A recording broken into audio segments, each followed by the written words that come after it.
up, dog. Hello, puppies. What a and way to kittens. start. Welcome to another episode of Blasphemers Bible. Will you shut up? There's nothing even out there. Shush. Sorry. And today we're doing numbers 9. We should call it And Lawrence, Barkfemers Bible. Do you, Lawrence, give us a preface for this one, would you? Oh, so for numbers 9, there's going to be so it's in two parts essentially. There's a good reason to think that this was probably actually an earlier form of the text. Actually, that's going to be in the first verse. We'll see. But the first part of this chapter is going to be about Passover. Second Passover. Sure. Yes. Yeah, Either way, what it's about talking second about in Passover? the time of Passover. And then the second part is going to be about the appearance of the cloud. You know, the one that helped them is going to help them get out of the area. The glowing appearance of the magical cloud. cloud. Yeah, that one. A very Will they helpful finally thought. have a place to store their data? Well, Moses was the first to download info from the cloud to a tablet. Okay, so who's reading today? We really need to get that little program where you spin the thing and Oh, all our yeah, names spinning go wheel. around. That could be fun. Yeah. That way, the gods of the internet decide. Ember? I Ember can say. should. Yeah, he didn't read Yep. for quite a while. Ember, you should read it today. Alrighty. How far until we pause? Just read the whole chapter. Okay. Actually. Ooh. Put on put on my God voice here.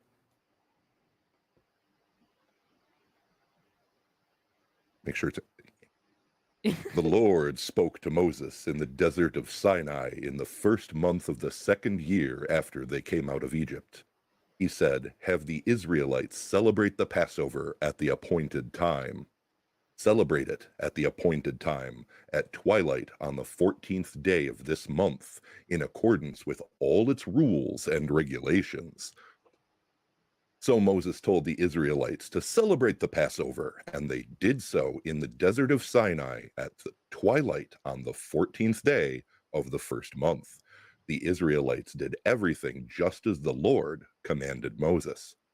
But some of them could not celebrate the Passover on that day because they were ceremonially unclean on account of a dead body. So they came to Moses and Aaron that same day and said to Moses, "We have become unclean because of a dead body, but why should we be kept from presenting the Lord's offering with the other Israelites at the appointed time?" Moses answered them, "Wait until I find out what the Lord commands concerning you." Then the Lord said to Moses, "Tell the Israelites, when any of you or your descendants are unclean because of a dead body or are away on a journey, they are still to celebrate the Lord's Passover, but they are to do it on the 14th day of the second month at twilight. They are to eat the lamb together with the unleavened bread and bitter herbs. They must not leave any of it till morning or break any of its bones. When they celebrate the Passover, they must follow all the regulations. But if anyone who is ceremonially unclean, or if anyone who is ceremonially clean and not on a journey, fails to celebrate the Passover, they must be cut off from their people for not presenting the Lord's offering at the appointed time. They will bear the consequences of their sin. A foreigner residing among you is also to celebrate the Lord's Passover in accordance with its rules and regulations. You must have the same regulations for both the foreigner and the native born." Regulations and restrictions apply. Exactly.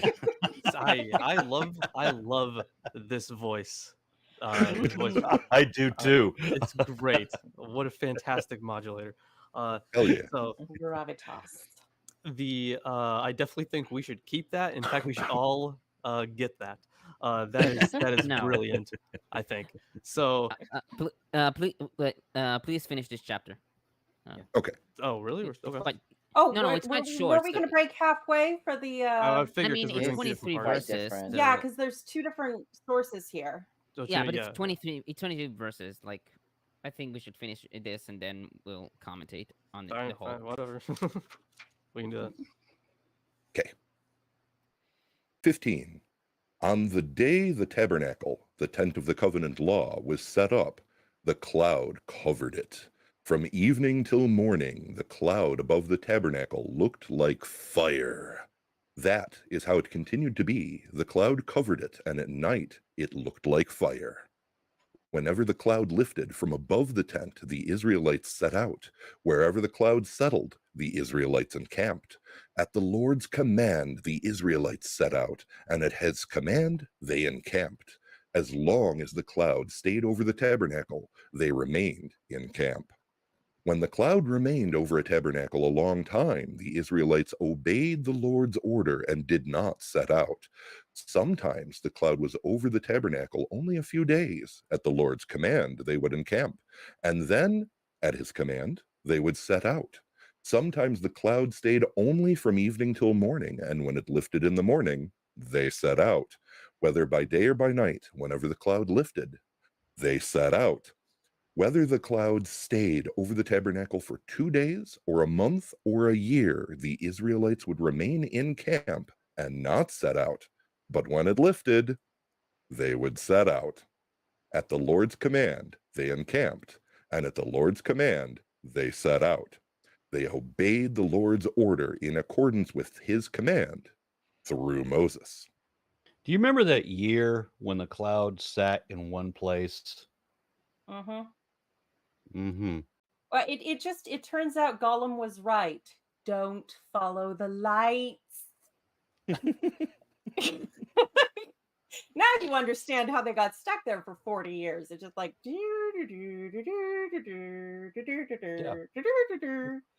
Yeah, Well, they were in a perpetual fog It's true. in a couple Very of ways. true. It's all that incense and the various aromas pleasing to the Lord, I think. Yeah, the stench of death.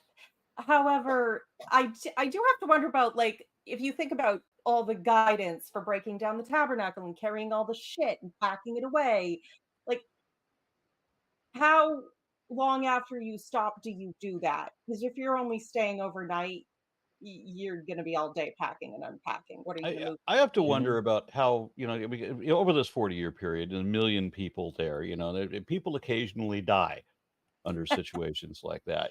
Just the odd one now and again, right? So how does somebody become unclean because of a dead body? I just want to know the details about that. Is that like Well, somebody we opened the trunk discussed. We discussed about somebody this in Leviticus, I believe. when somebody opens the trunk and say, "Yeah, why do you have the body of a why do you have the body of a one-armed man in your boot?" I think the basics are if you touch a dead body or if you're in the same tent as a dead body, then you will get the transmission. I have to wonder though, because they have the second Passover celebrated a full month later. So if you're unclean during the first Passover because somebody died, do you just really have to hope that nobody's going to die before second Passover? Well, I mean, for this one, it seems like they're saying that, well, if at the first month one you were somehow can't. defiled and did not, go through the proper ritual, then you can just celebrate it the next month to make up for it. So I would think that, like, during that time, if you were defiled, as long as you did, whatever you need to do, this would be the next time to celebrate the Passover. I would think. Now, if someone dies on the Passover, I don't know what exactly you do with that, but I guess post haste. Although a couple of things that really stood out to me in this chapter was You make it look like it's alive just for the rest of the weekend. Yeah, like Weekend at Bernie's. Prop up Grandpa. So the the things that stand out to me in this chapter, there are two specific things. So at least for part one, that was really interesting. The first is, of course, the date that this Passover celebrated. So in the first instance, it's in the second year in the first month, right? And then it gives you the other prescription about the second year in the second month. But that's like a little legal loophole, right? The thing is, in Numbers 1, I believe that the first Passover, the first celebration of Passover would have been the first, would First have day been, of the second month. yes, first day of the second month, right? I also have Levine's comment on that. Yeah. Hmm. So there is, of course, a problem there. Where do we get this this entire separate idea from about it being celebrated on a different day altogether? That was number one for me.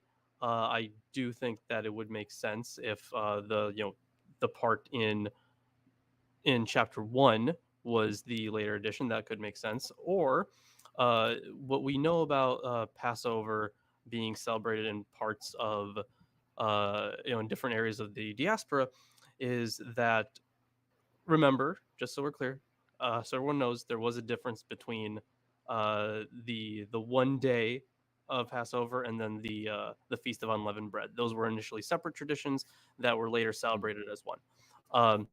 And there's plenty of evidence speaking towards that. So, for example, the let's see, the community in Elephantine, I have it pulled up here. I believe I talked about this on the show when we first talked about the Passover and its origins and stuff. Yeah, so this was celebrated. It would start. Is Nisan the second month? First month. That's the first month. Okay, so in forgive me for not knowing the Jewish calendar, but so that would be the first month. That would be in the first month, and that is a tradition that is upheld in Elephantine, and we do have records of that from probably not even that long after this was written. So we have these separate traditions. What this seems like is in perhaps even an earlier strata that was given some importance later on, or even the other way around, where at least the part about if someone's defiled, that might be a later addition, right? But either way, there is a chronological discrepancy there. The second thing was when it said, when Moses was like, stand by that I may hear what the Lord will charge you. So he's not received full consultation on what to do if the person has been defiled for that first Passover celebration in the first month, right? Now, knowing all the stuff we know about celebration or even doing anything while you are ritualistically unclean, you would think that it'd probably be a given, right? Like you wouldn't have to ask. So for me, that is that part is indicative of a different strata of some sort. I'm not sure if it's earlier or later. Might be later. But that one did stand out to me because you would actually, now that I think of it, it might even be earlier, right? Because he's directly asking instead of it being a ready prescription. So this seems like a question that should not be asked, is what I'm saying, which is why I find it especially peculiar. I just checked against Exodus 12 and the first mention of Passover, during the genocide of babies, the other genocide of babies, the other one. And it was the 10th day of the first month. This is the 14th day of the first month. And as you said, there's another date there as well. Yeah, and the 14th of the first month would have been the one in Elephantine. Yeah. And this is, it seems to me that the ritual cleanliness, ritual purity is directly linked to being able to bring your offering to the Lord. technically, if you had become unclean in some minor way when you were at home after you had offered your sacrifice, that might not have thrown the whole thing out of whack. But if you haven't been into the sacred temple and done the sacred things with the magic before, you became unclean, then God might kill everyone because he's fussy about those things. So it seems, honestly, it has a little bit of the flavor of the priests are going to get their own,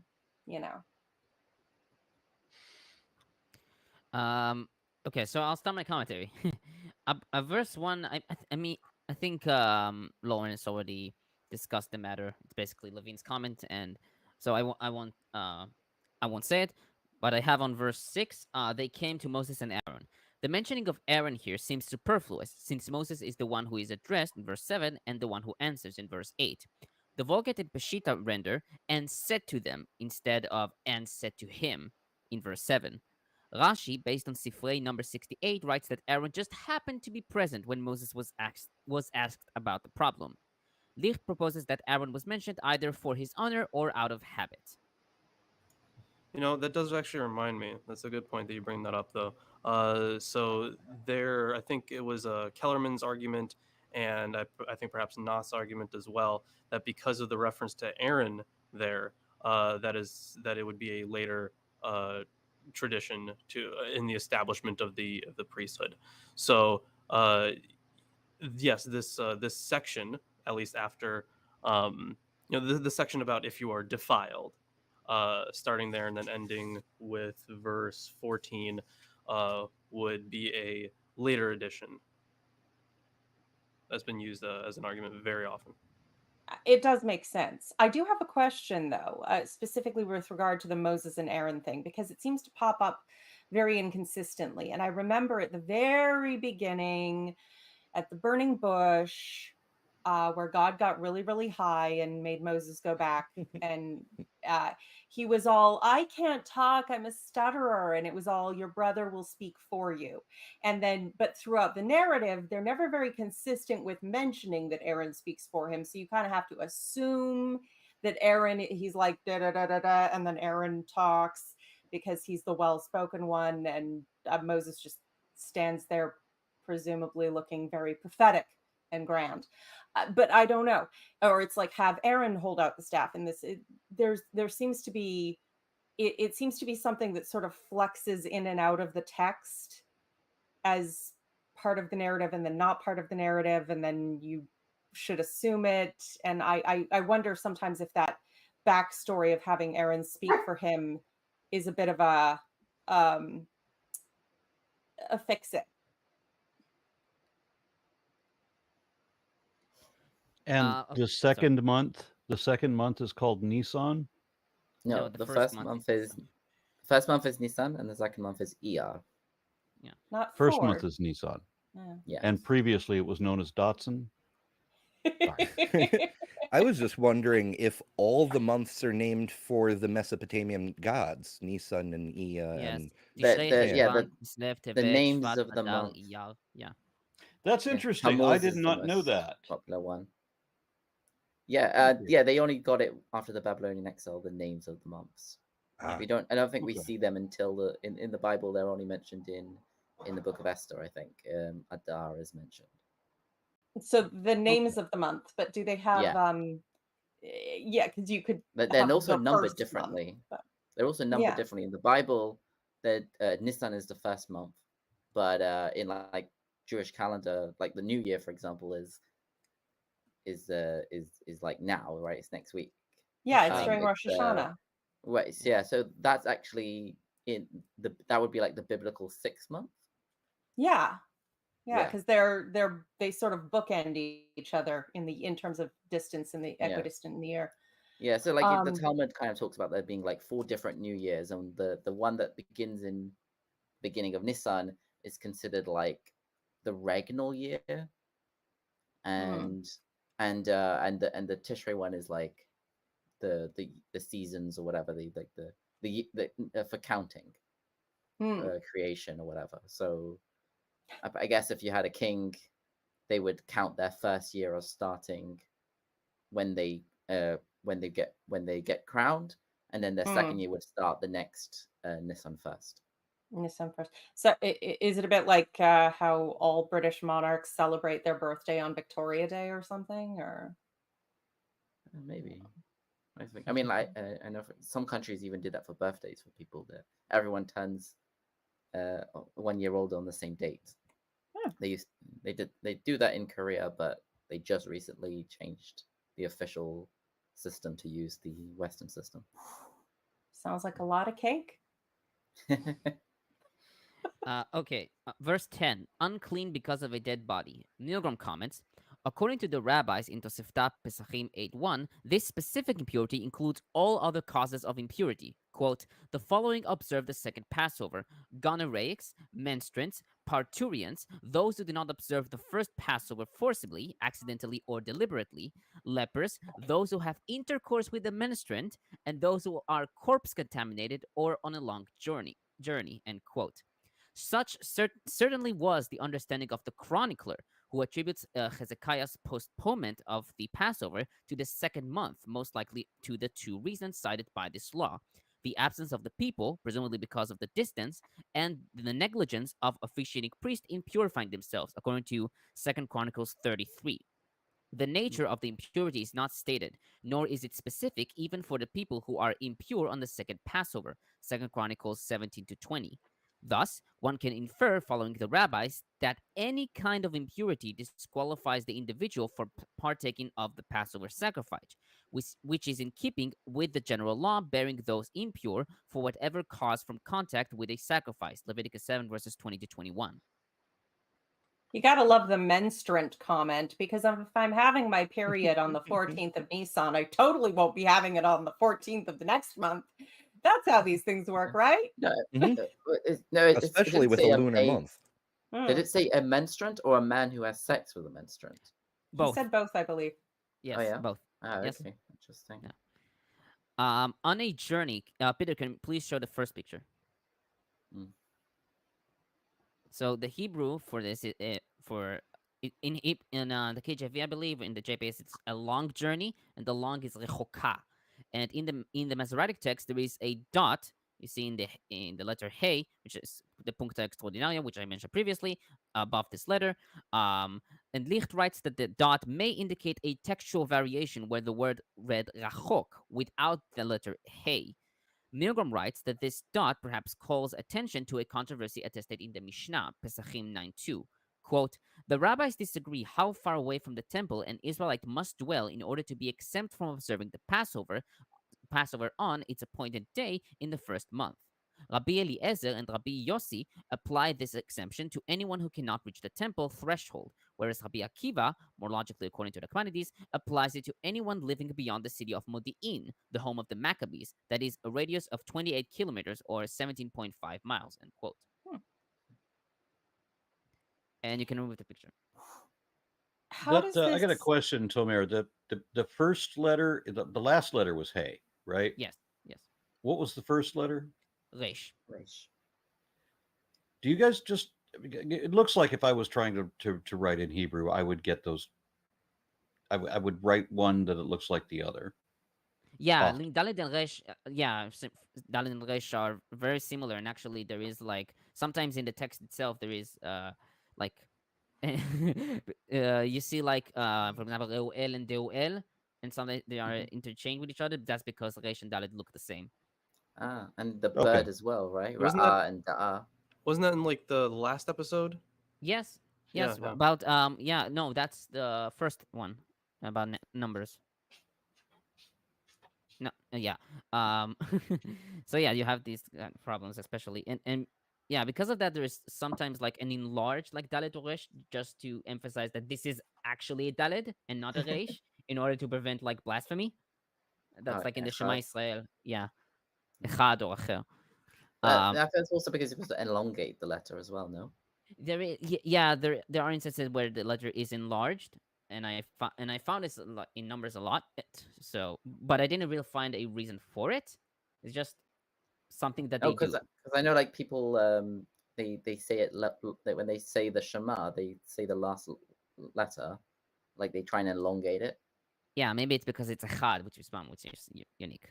But I don't really know. Verse 15, the tabernacle, the tent of the covenant law. What is the purpose of this apposition? Milgrom proposed that it emphasizes that the tabernacle refers to the tent shrine and not to the entire enclosure. Licht suggested that originally there was only the tent of the covenant, quote unquote, and the tabernacle was added later, because the word was dragged from the beginning of the verse. Nachmanides proposed to read it not as an apposition, but as a construct, the tabernacle of the tent of the covenant, which implies that the cloud rested solely on the tabernacle shrine, but not in the tent courtyard. Yeah, I think it would make more sense even theologically if it was in the tabernacle shrine, like right in, or no, if it was in the tent of meeting, like the middle part, right where the ark is. That would, to me, make more sense, right? Because another indication of God's presence or whatever. So yeah. Verse 16, the cloud covered it. The Septuagint, Peshitta, Vulgate, and Targums Pseudo-Jonathan read, the cloud covered it by day, and this is also in KJV, which seems more fitting since the verse ends with appearing as fire by night. And finally, on verse 22, a year. The Hebrew here is yamim, literally days. The Septuagint reads a month, omitting the word or between the word yamim and the word chodesh, which means month. So it reads it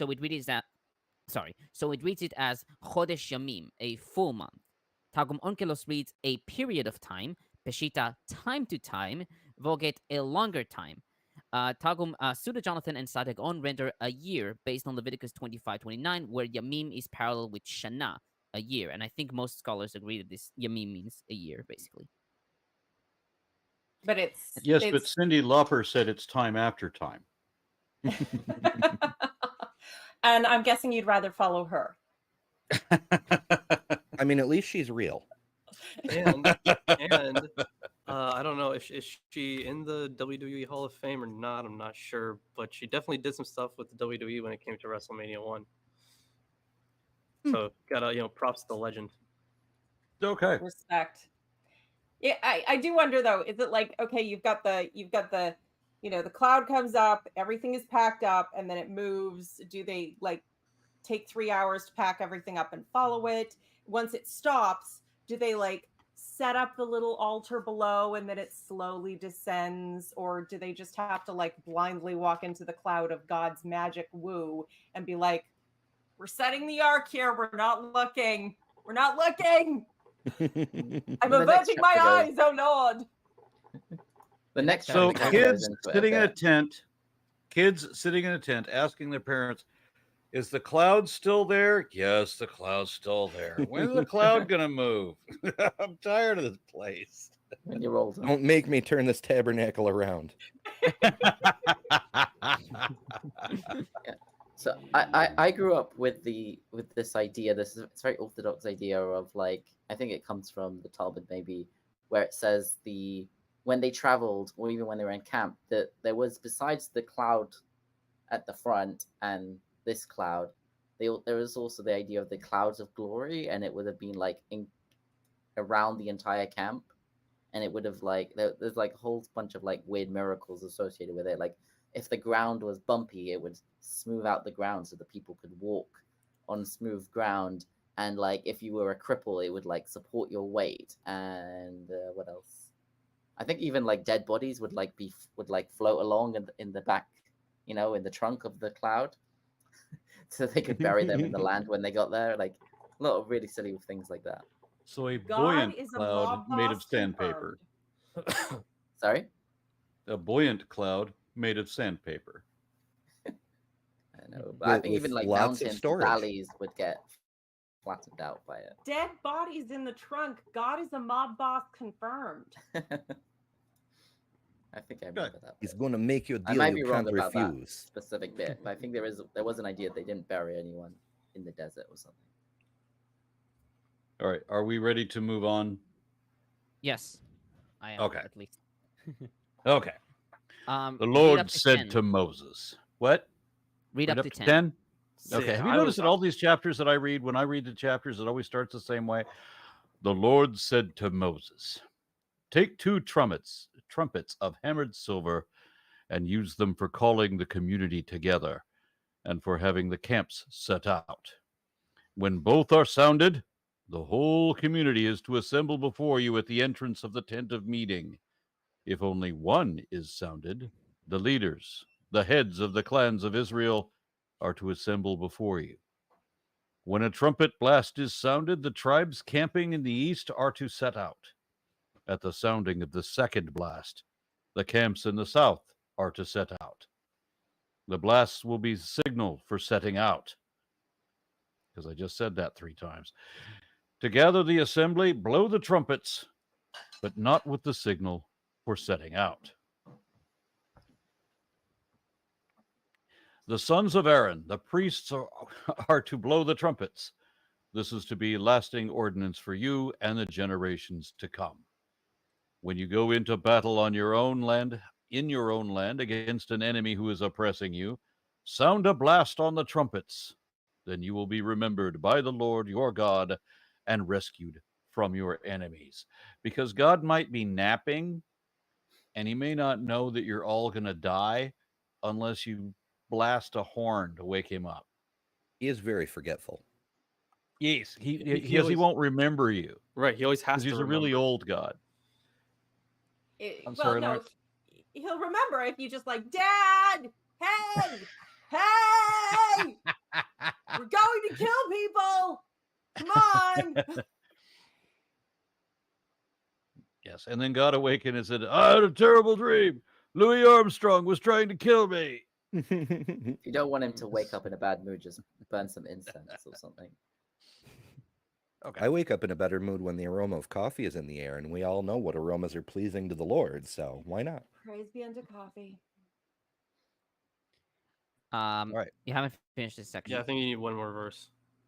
Two verses. Also, at your times of rejoicing, your appointed festivals and new moon feasts, you are to sound the trumpets over your burnt offerings and fellowship offerings, and they will be a memorial for you before your God.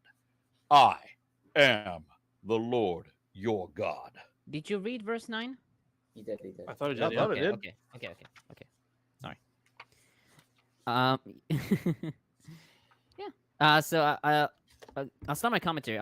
First on verse 2 about the trumpets. The Hebrew is chatzotzrot, with singular chatzotzra. And Ashley comments, the term trumpet, chatzotzra, refers to a different instrument from the shofar, which KJV sometimes translates as trumpet, but which was made from a ram's horn. Later, Josephus in Antiquities 3:12-6 describes these trumpets as slightly less than a cubit in length, i.e. between 18 and 20 inches, and constructed of a narrow tube ending in a bell. Similar instruments are known to have existed in Egypt from at least the beginning of the 15th century BCE. A particularly well-known example, also made of silver, was discovered in Tutankhamun's tomb, the mid-14th century BCE. And calling the community together and for having the camp set out. So Milgrom comments, the war scroll of the ancient Jewish sect residing at Qumran along the Dead Sea prescribed sets of trumpets for both functions mentioned in this verse, summoning the community and setting the division in motions. The warlike purpose of the latter call is made clear by the trumpet's inscription in column 3, lines 5-6, quote, God's mighty deeds to scatter the enemy and to put to flight all opponents of justice and disgraceful retribution to the opponents of God, end quote. This paraphrase of 1035 was written in similar language upon the standard of the Judite division, according to Talk of Jonathan on 2:3. The Qumranites also had trumpets called trumpets of the camps, which to judge from their inscription were used during peacetime in line 5, quote, peace of God in the encampment of his saints, end quote. So when you go to war in your own land against those dirty foreigners who are oppressing you by living there first. How rude. Bastards, all of them.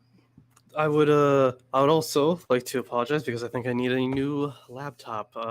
It did that thing again where the screen just kind of turns dark and you just see the backlight, I guess, and nothing else shows up. And the only way to actually fix it is to close my computer and then have to open it back up again. That's really annoying. I don't know what even causes that, but it happens. So I only caught like half of Tomer's commentary about the trumpets there, but I but I did stop Just me if mentioning you the already Tanakh comments. mentioned it. So the one thing I would note here is that you have the did you note Levine's comment about it being probably an earlier Palestinian thing? No. No. Okay. Yeah. So he notes that because it has those traditions in the parts of the Deuteronomistic history, that it could in fact just be an earlier tradition that was kept here. Phoenician or what do you say about the Ugaritic? Ugaritic text? Which? Yeah. I think he mentions here that I have it pulled up in these early. I also verses, have I think. his here. Oh no, that's not here. Speaking of apologies, I was also I have to looking at, apologize because Oh, yeah. YouTube just triggered an update, so I can't highlight the comments. We're working on a fix, but for now I can't highlight the comments. I noticed Damn. that too. I actually- was like, what's going on? I actually got kind of mixed up there because I was thinking it was in Levine. It was actually in Bud's commentary. He mentions how the section on the blowing of the trumpets, having those the two for everybody and then one for just the high priest, would have been an earlier tradition. Yeah, the other may be adapting Palestinian tradition in verses 3 through 4, tradition associated with the various ways of summoning leaders and peoples at feasts. And then Levine's comment was actually similar to that, but about a different verse. So I think that they both have independently come to this agreement. That'll be from a later tradition. That's why I was getting that mixed up. Fair Wait, enough. Got a comment to read. Yeah.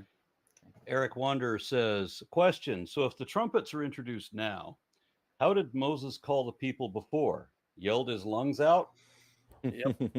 That's how Hey, you guys!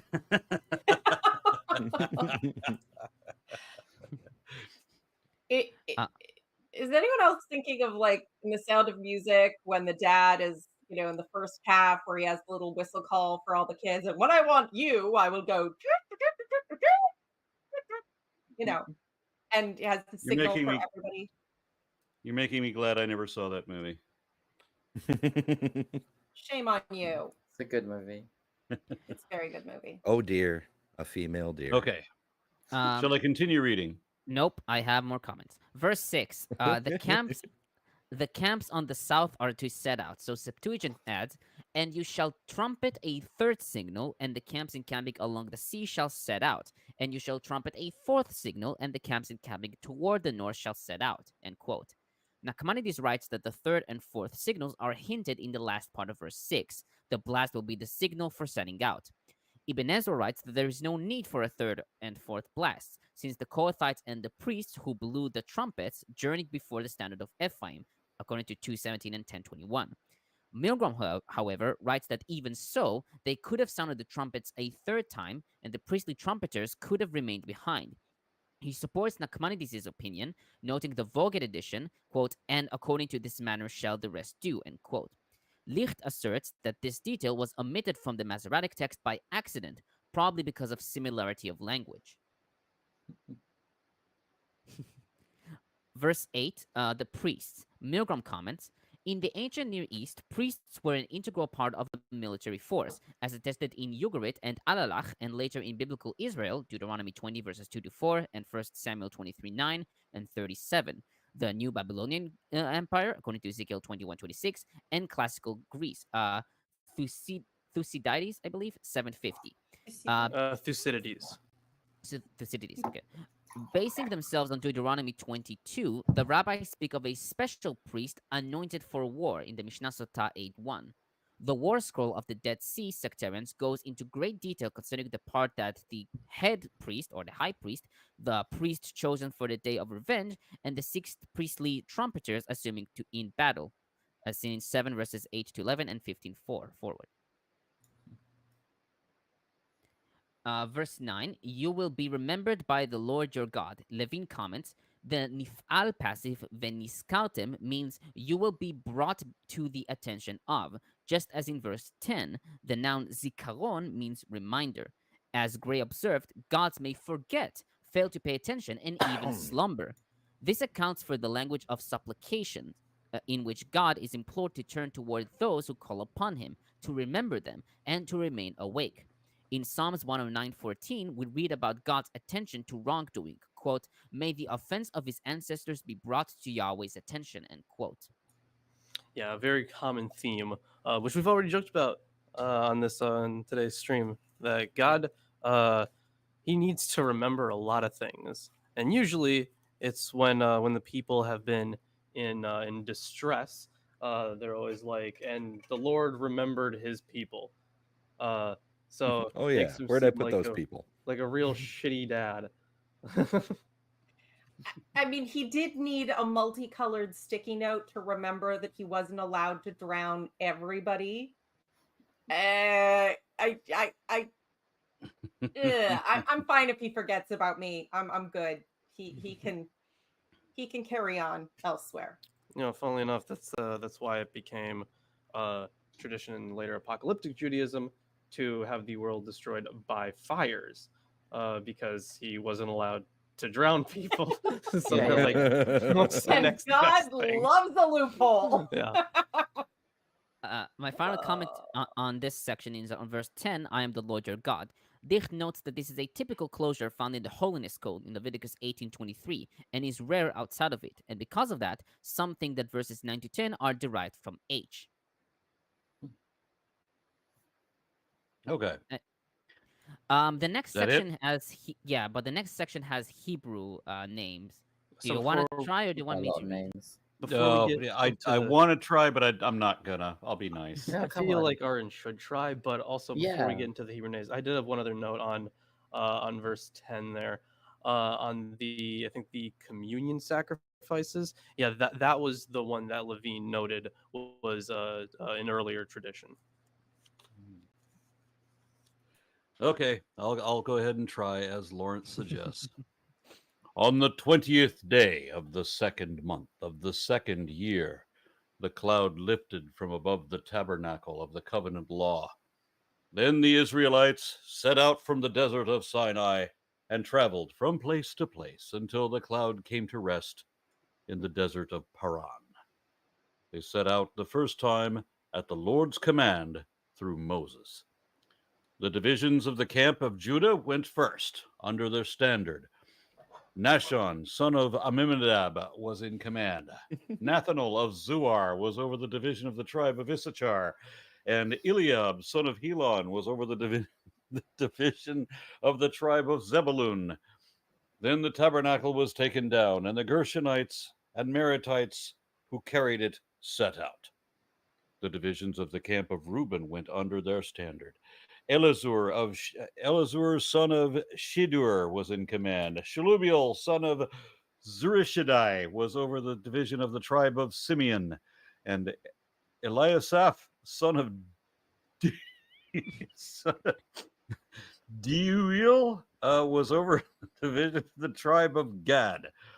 Then the Kohathites set out carrying the holy things. The tabernacle was to be set up before they arrived. The division of the shut up. The divisions of the camp of Ephraim went next under their standard. Elishama, son of Ammihud, was in command. Gamaliel of Pedazur was over the division of the tribe of Manasseh, and Abadan, son of Gideoni, was over the division of the tribe of Benjamin. Yeah, I got one right. Yay. Finally, as the rear guard for all the units, the divisions of the camp of Dan set out under their standard. Ahiezer, son of Ammishaddai, Ammishaddai was in command. Pagiel, son of Okran, was over the division of the tribe of Asher, and Ahira, son of Enan, was over the division of the tribe of Naphtali. This was the order of march for the Israelite divisions as they set out. Now, Moses said to Hobab, son of Ruel, of the Midianite Moses' father-in-law, We are getting out of the place about which the Lord said, I will give it to you. Come with us, and we will treat you well, for the Lord has promised good things to Israel. He answered, No, I will not go. I'm going back to my own land and my own people. But Moses said, Please do not leave us. You know where we should camp in the wilderness, and you can be our eyes.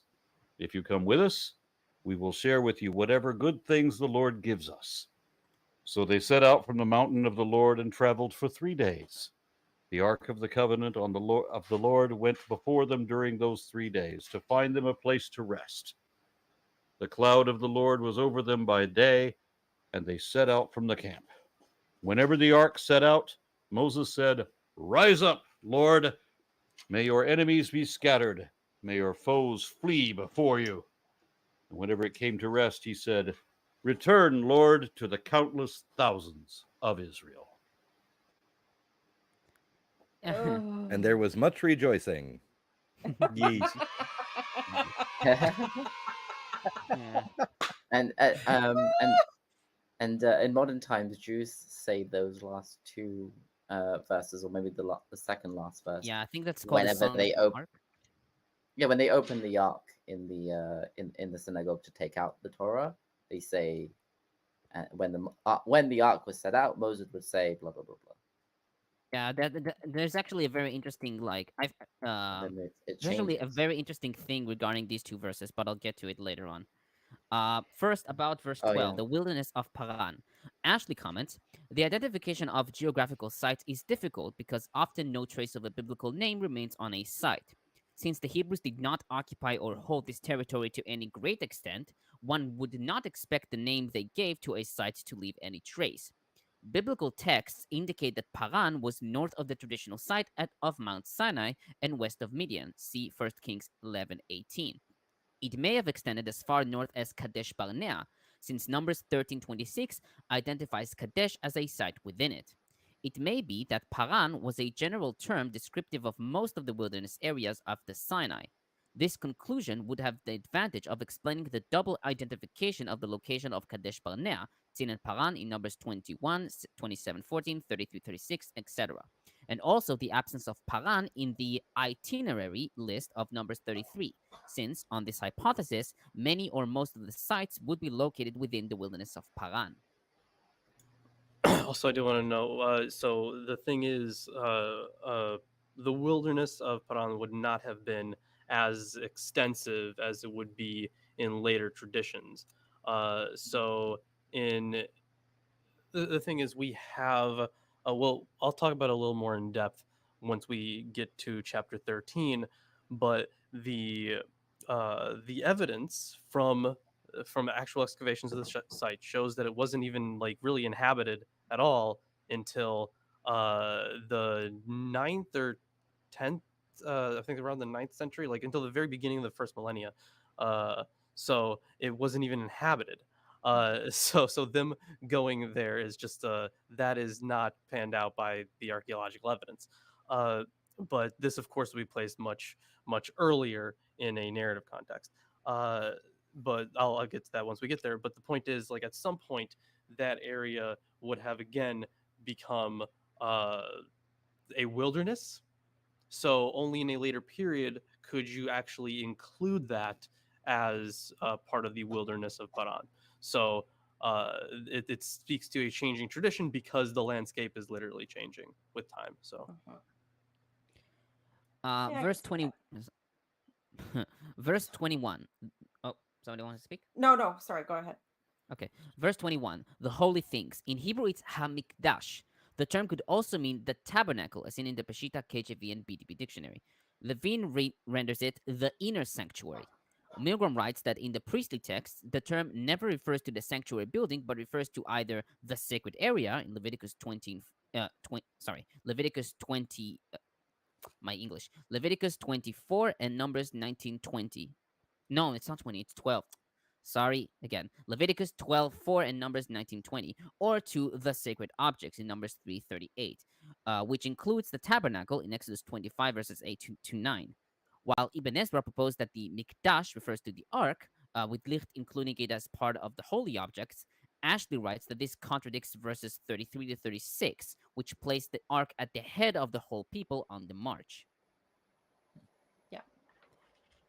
And verse 29 about Chobav here. According to this verse in Judges 1:16 and 4:11, Chobav was Moses' father-in-law. However, this designation is prescribed to Reuel in Exodus 2:18 and to Jethro in Exodus 18. Milgrom notes three possible solutions given by earlier commentators. One, Rashi, Nachmanides and Rashbam wrote that Chobav and Jethro are the same person, and Reuel was their father. Two, Ibn Ezra and Ibn Janach wrote that the term choten in the Bible means a relation of the bride, and thus can refer to both brother-in-law and father-in-law, which means that Reuel was the father of Chobav or Jethro and the father-in-law of Moses. 3. Albright and Gray propose that Reuel is a clan name, as seen by its association with Midian in the Septuagint on Genesis 25:3 and Edom in Genesis 36:17 and 1 Chronicles 1 verses 35 to 37. Therefore, choten in a verse should be corrected to chatan, son-in-law. Licht comments that the multiplicity of the names indicate variant traditions. Levine writes that the words choten Moshe, the father-in-law of Moses, are probably a gloss inserted to identify Chobav, whose name hasn't been mentioned prior to this verse. I love how much of commentary is just how, how there's a contradiction here? No, it isn't, because we made up a thing which might make... No, it's not. Can I quickly interrupt? But you forgot to take into account the loophole. Can I quickly interrupt? And if we have someone in the chat who wants to make a super chat, we're trying to fix. Okay, thanks, Majestic P-Back. We're trying to fix the chat thing. So, thank you. Okay. Okay. Yeah, so like Majestic P-Back offers $20 Canadian. Thank you very much. Two. I think even further on that. So yeah, you mentioned like the issue with with Hobab, right? So it goes even further because there's the mentioning. To complicate matters, he is described as a Midianite here and in Exodus 2:16 and 18, but as a Kenite in Judges 4 and arguably Judges 1. Not the text harmonizing influences at work in this section with the Kenite Hobab tradition brought into connection with the Midianite Reuel tradition. Noth suspects that this harmonizing process would be later than the Yahwist itself. Noth also follows a widely held view that originally the story must have told explicitly of Hobab's acceptance of the second invitation, since in the present form of the story, the ark leads the way, it was easy and natural to drop this element from the story. And then further, it looks like so this guy's name is Seabass, but it's spelled S-E-E. So yeah, Seabass. He also argues for the replacement of Hobab by the ark.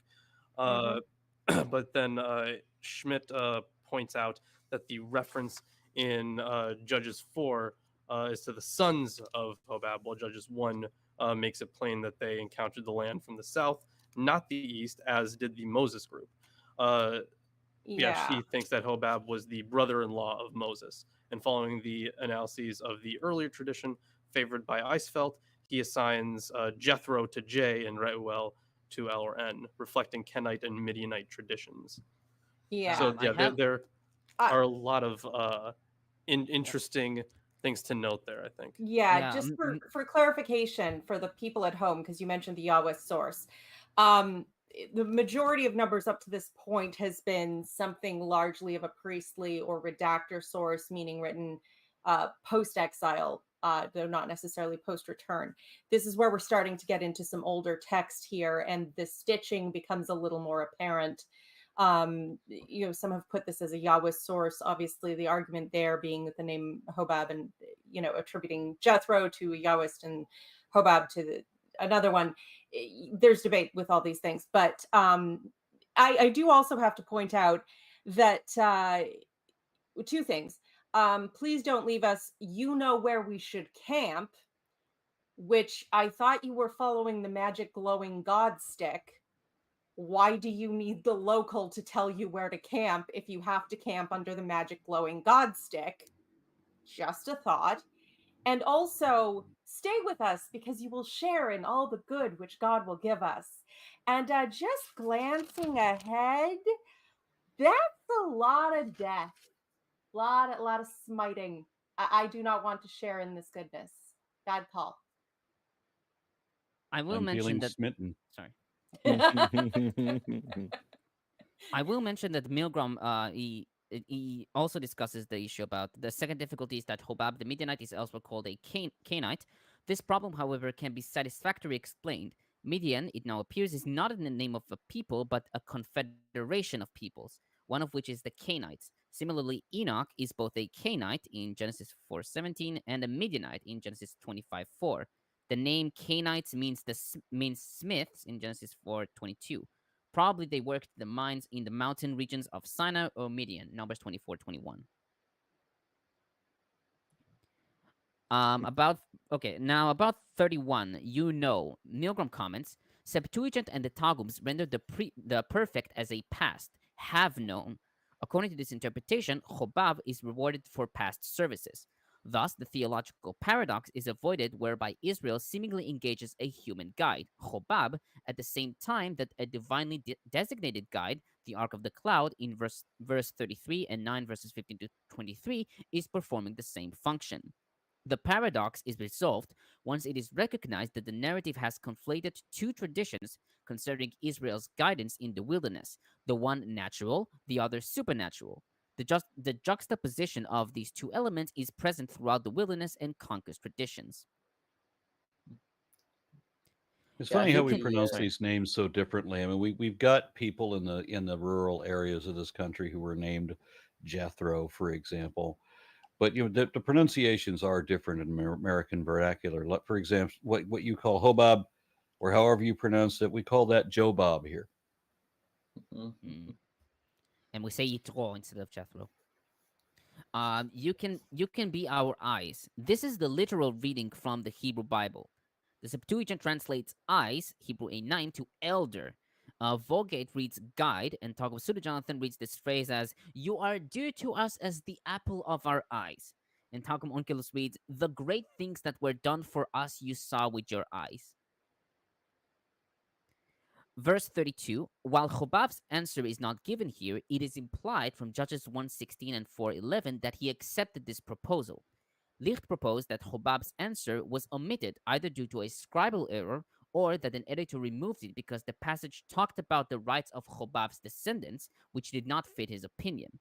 He also gives the opinion that Chobab's answer was removed because it did not fit verses 11 to 12 and 33, which talk about the divine guidance of the ark. Verse 33, for 3 days, I have more comments, I'm sorry. For 3 days, Hebrew it's derech shloshet yamim. This term appears twice in this verse. While Levine and Licht propose that the second occurrence of the phrase is a tautography, Ashley rejects this, since the only textual evidence to support this is from the Peshitta, which doesn't eliminate the phrase but reads a journey 1 day instead of 3 days journey. Instead, the second occurrence should be read for that 3 days journey, according to Nachmanides, Abravanel, and Milgrom. And finally, on verses 34 to 36, these verses are referred to as the Song of the Ark. And Peter, can you please show the picture? So, in the Masoretic text, these verses are enclosed by signs which are called inverted nunim, and the letter nun is the letter nun in Hebrew. You can see I marked this in red square here. According to Professor Emmanuel Tov, these are scribal signs for the removal of inappropriate segments, much like the Greek letters anti-sigma and sigma employed by the Alexandrian Greeks and Qumran sectarians. The Talmud Shabbat 115b to 116a reads, the sages taught regarding verses 35 to 36, the Holy One, blessed be He, made signs in the Torah for this portion, above and below, i.e. before and after it, in order to say that this is not its place. Rabbi Yehuda HaNasi says, it is not for that reason that signs were inserted. Rather, the signs are there because this portion is considered a book unto itself. Rabban Shimon ben Gamliel says, in the future, this portion will be uprooted from here, where it appears, and will be written in its proper place, end quote. And an interesting comment by Milgrom here. There's an interesting medieval tradition attested in an 11th century manuscript from Cairo, Genezei Mitzrayim, page 37, that these verses are excerpted from a source known as the Prophecy of Eldad and Medad, which, according to Lieberman, may underline the paraphrase of Rabbi Judah the Prince found in an earlier source, in Midrash Proverbs, quote, "These two verses stem from an independent book that existed but was nignaz, suppressed." The attribution of these verses to Eldad and Medad, who appear in 1127, not only represents a rare medieval instance of the denial of Mosaic authorship to a part of the Torah, but also indicates that there was continuous awareness in traditional sources that the process of the canonization of scripture was a highly selective one. Much was suppressed, that is, rejected, end quote. And you can move the picture.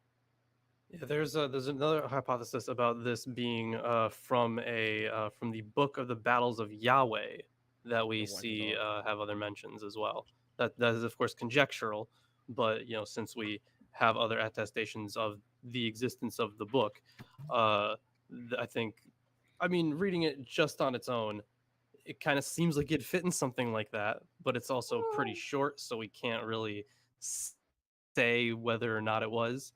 But I thought it was an interesting hypothesis. It is, and I mean it's less conjectural than Q. So. And then we have a comment from Coffee Mom offering $2 and says, "Just a shout out to Tomer for being so awesome." Oh, thank you very much. Hell yeah. Go Coffee Mom. Verse 35, rise up, Lord. In Hebrew, it's Kuma Yehovah. As noted by Ibn Ezra, Maimonides in Guide 112, and Milgrom, the verb kam signifies advancing or rising to attack. Compare, for example, Judges 5:12. And the noun kam signifies an attacker in Exodus 15:7. Levine, therefore, renders attack Yahweh, when Targum Onkelos reads reveal yourself, Yahweh. Ah, so would you say like attackers on a ship would be called seamen? Well,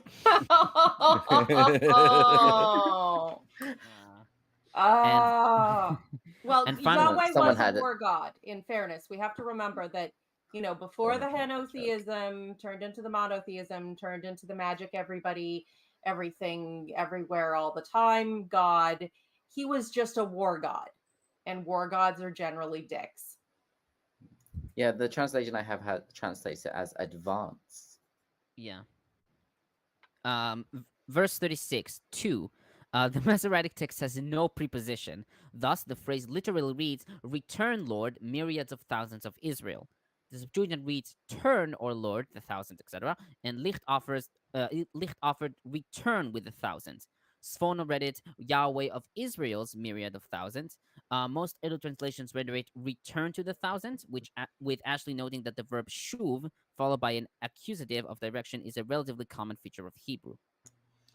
Is the dative a thing in Hebrew? The what? A dative tense? A dative case. Dative case. Yeah, dative case. I don't know. Okay, because I know that quite a few languages do have that. So I was just wondering if that was a possible thing. But yeah, I think there is, but it's I don't think it uses any specific different words, like there's no difference in the way you write the words or anything. It's just oh, that's a dative, but it's not. You can recognize its usage, but you can't recognize based on how it's pronounced or whatever. Interesting. I mean, I did find a term for it in Hebrew, but I don't know any cases of it. I don't think so. In Hebrew, okay, it doesn't look to be anything. All right. So yeah, that's just what I was wondering. But yeah, that's also noted. So Alter translates it as "Come back, O Lord, to Israel's teeming myriads." Okay. And we have a comment from Trevor and Wright. It says, does the Yahwist tradition in connection to the Septuagint or the Masoretic text or any other words, which one of these is the tradition closely related to the original form? So I read this that one, so badly. this one, so the question's worded weirdly. Wow. Worded. I think there might be a and now, understanding on what all those words mean. Right, but I think and now Lawrence is speaking in a weirding way. I am. Don't you know? So I would think this one it's hard to say, because while the Masoretic, of course, contains a much closer to the original language, The Septuagint is a much earlier, at least our extant forms of the Septuagint are much earlier. So this one, I can't even put a percentage on it, but sometimes you would find something that is far more likely where you have the Masoretic text maintaining an original, and then other times the Septuagint can be argued to maintain an original, because we can just back translate and stuff. So the fact that our extant forms of the Septuagint are earlier than modern Masoretic forms means that it might contain a more accurate reading in translation in some places. So I wouldn't say that. Sorry, what's up? I was going to say that the Dead Sea Scrolls sometimes also agree with the Septuagint over the Masoretic. Yeah, exactly. And then those come from a little bit after the Septuagint. So there's a lot of stuff that textual critics need to take in when determining which one is the likely original.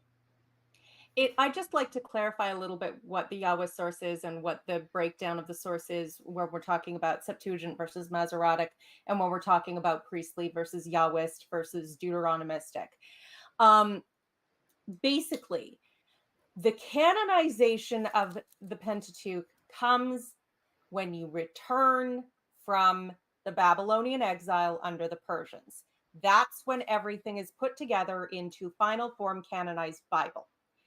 Prior to that, what sources they had, what they had been able to save from the burning of the temple, what they had been able to spare, what they stitched together when they were in exile, those are the sources we're talking about with priestly, Yahwist, Elohist, Deuteronomistic.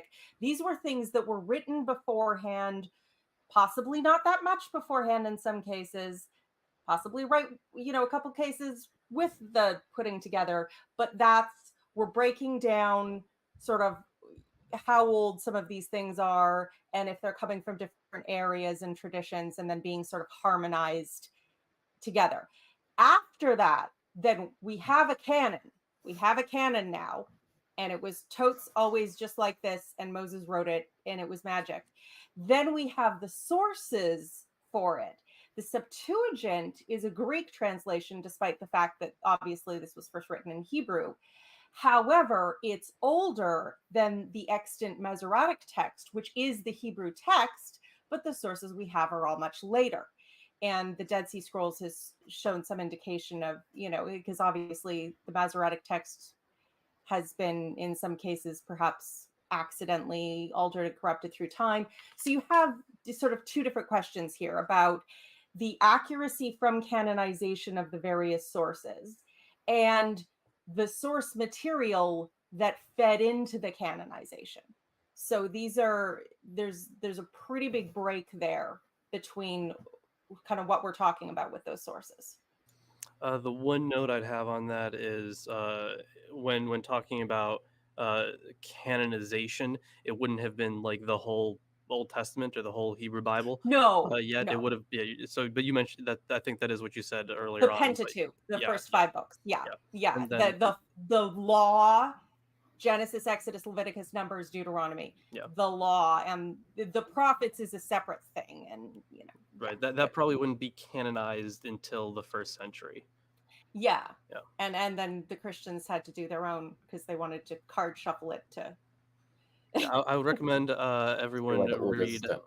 It's a pretty easy read. It is long, but it is an easy read. Like very well written. It's a book called The Biblical Canon from Lee Martin McDonald. Really good book. Put that in the God. We really need to get go over these episodes and just get a reading list together of all the books we've mentioned. Here's your homework, everyone. They're all behind you on the shelf. Oh, if only I could be in front of my actual. But anyway, I hope that at least clarified the terms we're using and what they're referring to. And yeah, as Lawrence mentioned, the later stuff, we're going to be talking a lot about Deuteronomistic history and stuff when we get past the law. But yeah, that's we'll get there. We'll get there. I will be here forever if I talk about it now. Okay, Ember, are you going to continue? You going to continue reading? Sure. Where are we at? 11. 11. That's Please read up to chapter 15. 11, yeah. Chapter 11, yes. Okay. Read up to 15.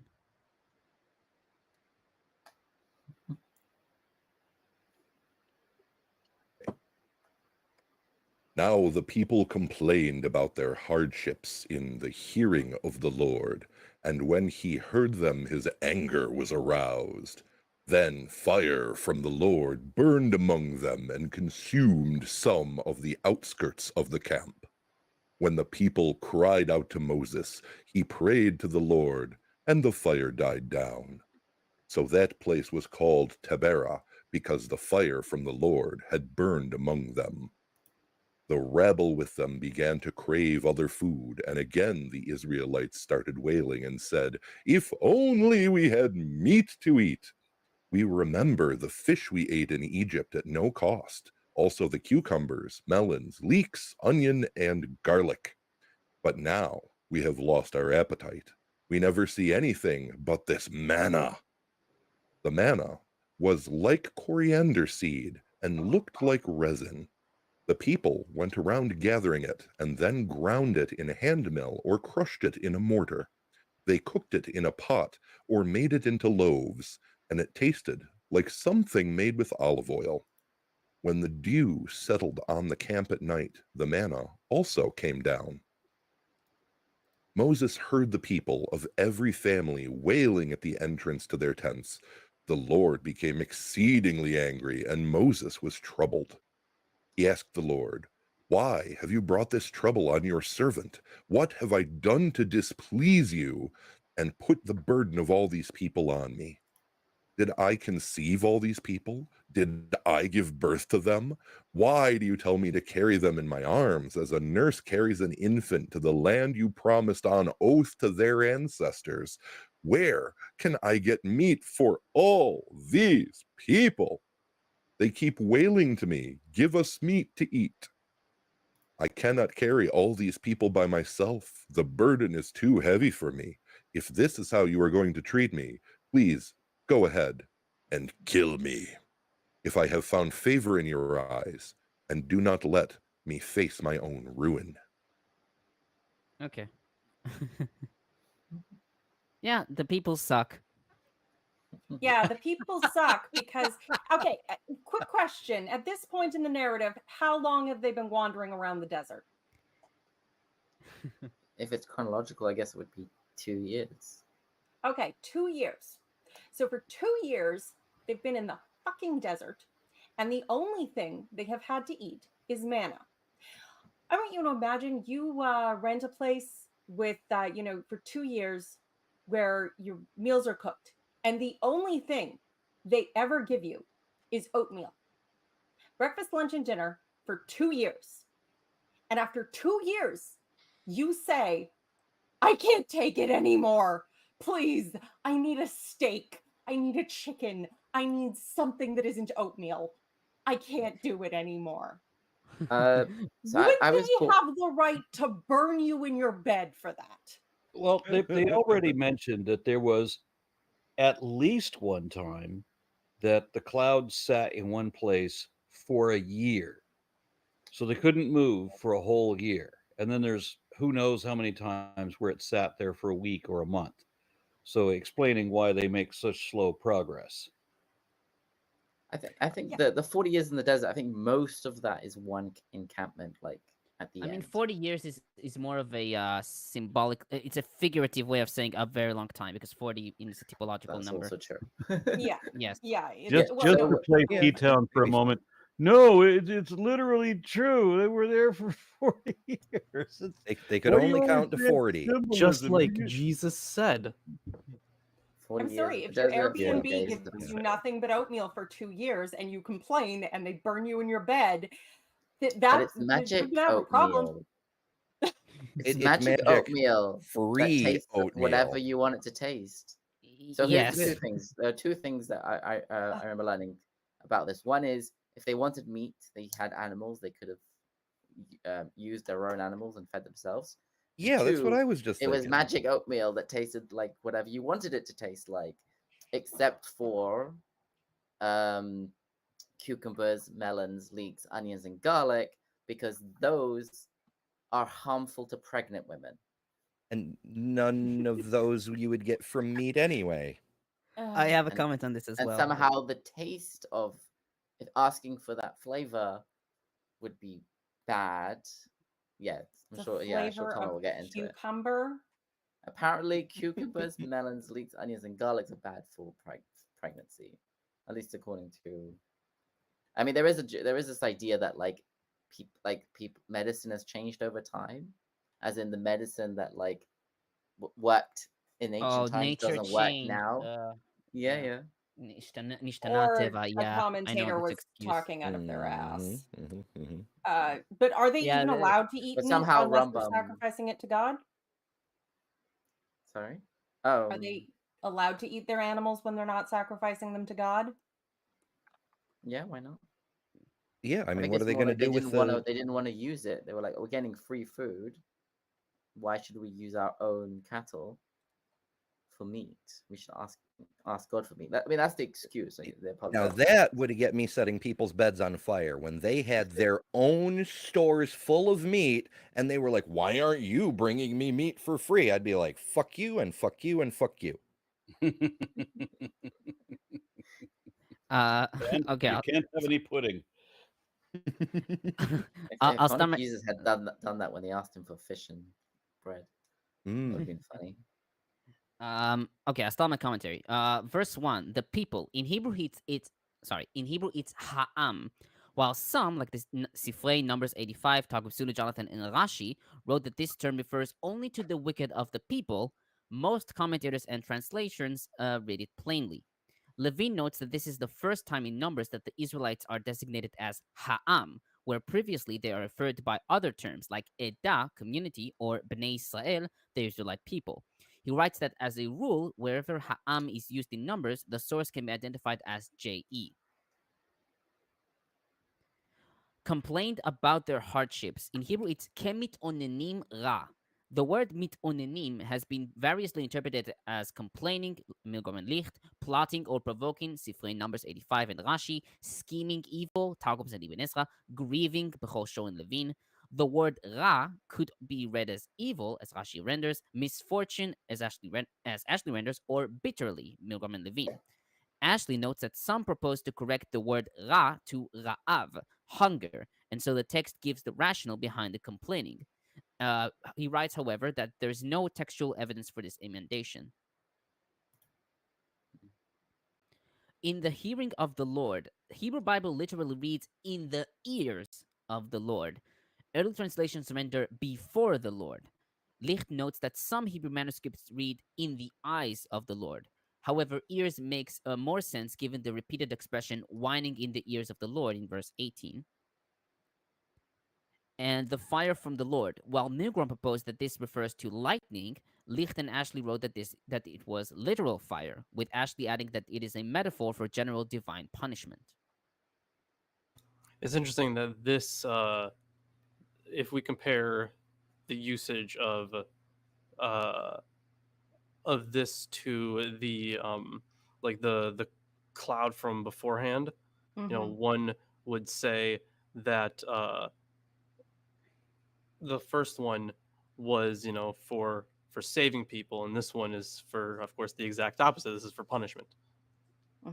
Yeah, but they both look like fire, so right. I guess you just have to walk into it in an auteur de fait and find out if God likes you or not. Verse 4, the rabble. In Hebrew, it's asaf suf, which is a hapax. While most commentators understood this word as referring to the mixed multitude, Erev Rav, based on the root Aleph Samech Pei, to gather, Levine notes that this root often connotes the assembling of fighting forces, as seen in 1 Samuel 17:11, and so could also refer to auxiliary fighting forces. According to Sifrei Numbers 85, these people were located at the edges of the camp, thus connecting it with the preceding event. Began to crave other food. The Hebrew here is hitavu ta'ava, which literally means they craved a craving. Levine writes that the hitpa'el stem of the verb aleph vav hey, hitava, most often connotes an improper or excessive desire, and the Targums read make demands. the meat here, Rashi notes the apparent contradiction between this verse and between Exodus 12:38 and Numbers 32:1, which says that the Israelites were rich with livestock. He writes, therefore, that they did have meat, but they were seeking a pretext. Because, of course, Nachmanides wrote that there was not enough meat for the whole people to have every day. And Milgrom writes that the contradiction is resolved by the next verse, and thus meat refers to fish. Yeah, that has been a very common interpretation. So it may make more sense to infer that this is from Alter. It may make more sense to infer that the complainers, filled with craving or lust, for the good old days. I love this wording. For the good old days of slavery, remember the sumptuous feasts of Egypt, in their appetite of recollection, are a little confused about the culinary terms. First, they say meat, the most substantial object of gluttonous craving, but when they review the actual menu of their Egyptian meals, the main course, plausibly enough along the banks of the Nile, turns out to be fish. So, yeah, that's he says that the interpretation is a bit of a stretch. Yeah, there's a lot of places where it's expressly stated that fish is not meat somehow. Well, I believe for the sake of kosher dietary laws and the forbidding of the mixing of the meat and the milk, that it is designated not meat, which is why you can have lox with sour cream and pickles. So, I think originally even chicken, I think even fowl was not considered. Yeah, I think we discussed this technically previously. either. We did, yeah. Well, you can't milk a chicken. Wow. You can't? What have I been doing this whole time? What have you been getting this whole time? I'm not eating your cheese, Lawrence. Verse 5, Moshe Weinfeld comments, Egypt was rich with fish and various types of vegetables, and in the Mishnah, for example, Kilayim 1:2 and Maasarot 5:8, we find Egyptian mustard, gourd, beans, and lentils. Herodotus tells of Egyptians who live on fish alone in Histories 292. Only the priests were not allowed to eat fish and look upon beans in Histories 237, end quote. Levine writes about the given list of vegetables, quote, the detailed list of foods is entirely appropriate. 1. Cucumbers, in Hebrew kishuim, are native to Egypt. 2. Watermelons, Hebrew avatichim, are represented on ancient Egyptian wall paintings and reliefs and are still plentiful in Egypt today.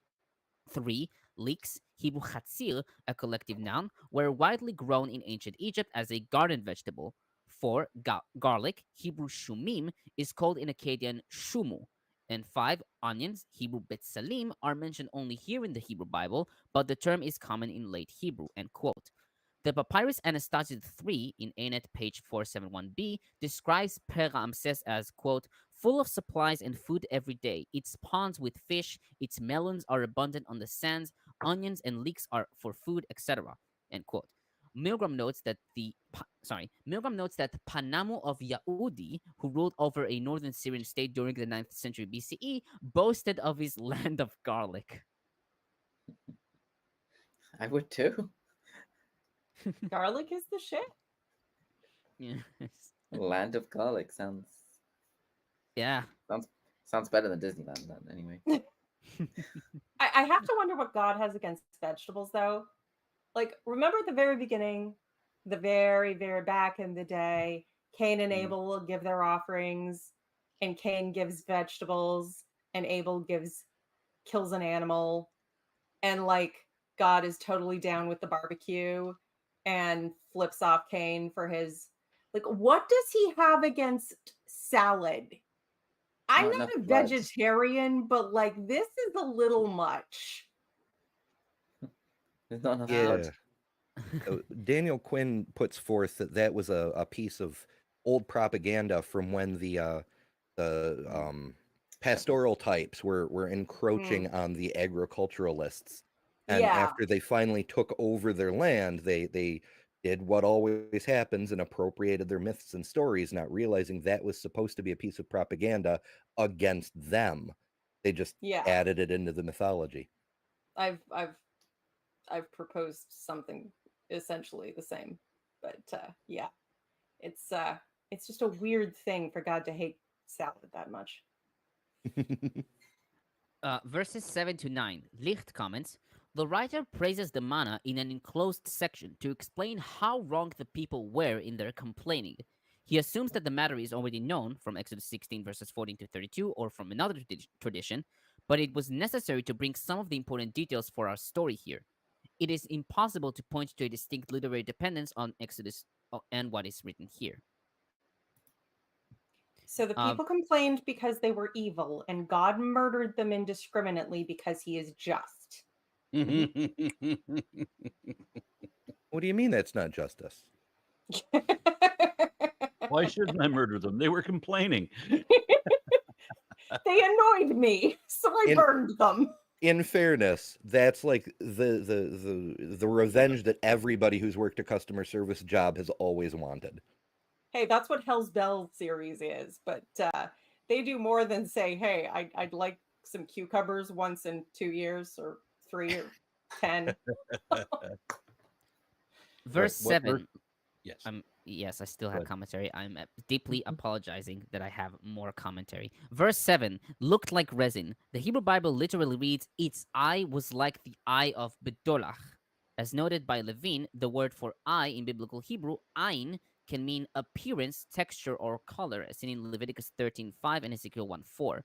The word Bedolach as could mean either a precious stone, according to Septuagint and Rashi, or an aromatic resin, Voget and Josephus in Antiquities 3:16. Milgrom notes that the Akkadian cognate budulchu refers to resin, and the Greek bidelion, from which the English delium is derived. Yeah. So it looks like, let's see. Yeah, so the English term, it has, of course, these Semitic roots. It is a transparent yellowish gum. Later Hebrew, working from what is probably a misinterpretation of the biblical term, uses it in the sense of crystal. Verse 8, something made with olive oil. Hebrew, it's leshad hashamen. Milgrom notes that leshad, much like the Akkadian lishdu, means cream, and we also see that in Psalms 32:4, and refers to the upper layer of the first pressing of olive oil, as according to Ibn Ezra, followed by Milgrom and Licht. The Septuagint reads, cake made with oil and honey. Milgrom writes that this is an attempt to conflate the description here with that of Exodus 16:31. Wisdom of Solomon in 1620 tells that the manna, quote, provided every pleasure and suited to every taste, end quote. Verse 12, the nurse. In Hebrew, it's omen, and Ashley comments, the word omen is problematic, for it is masculine in form, but its linkage with suckling child, hayonek, seems to require a feminine meaning. Since omen may mean foster father, it is possible to interpret this passage as saying that Moses, the foster father, is incapable of providing for the suckling child Israel as demanded. But the context, note in the previous line, did I give them birth, seems to favor the usual translation, nurse. The incapability of the male Moses to give birth and nurse the child Israel is the point of the idiom. Of course, Moses was not intended to be the leader of the people in anything but a derived sense. God is the leader, as seen in 11:33 to 34. And finally, in this section, verse 15, my own ruin. In Hebrew, it's bera'ati. And according to Chazal in the Sifrei Numbers 84, this is a case of tikkun soferim, correction of the scribes. We've seen this in Genesis 18:22.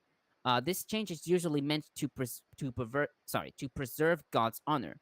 The original word, according to them, was either bera'atecha, your punishment, as in two manuscripts according to Milgrom and Rashi on Job 32:3, or bera'atam, their punishment, Rashi on this verse, Targum Yerushalmi, and Sifrei Numbers 91.